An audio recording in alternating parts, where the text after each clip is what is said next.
జీవితంలో దేవుడు ఎలా చిగుళ్ళు మళ్ళీ వచ్చేలా చేశారో గుర్తు చేసుకుందాం.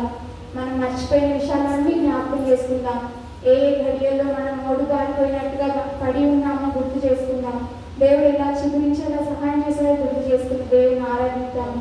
దేవుని మందిరంలో తలపోసుకుందాం. మనం స్తోత్రం దేవా, స్తోత్రం దేవా. అవును ప్రభా, మేమందరం కూడా ఏదో ఒక సమయంలో ఆయన ఎండిన చెట్టు వలె ఉండి ఉన్నాం ప్రభా.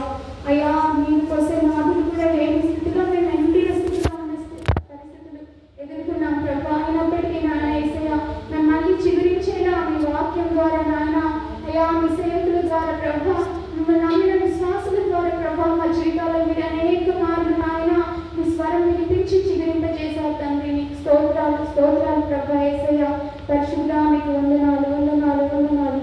మౌన బారిన నా జీవితం చిగురించేనయ్యా,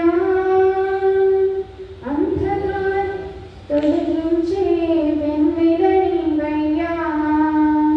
మౌన బారిన నా జీవితం చిగురించేనయ్యా, అంధకారం తొలగించే వెన్నెలనివయ్యా. స్తోత్రం దేవా, స్తోత్రం స్తోత్రం స్తోత్రం ప్రభా. పరిశుద్ధ మీకు వందనాలు వందనాలు.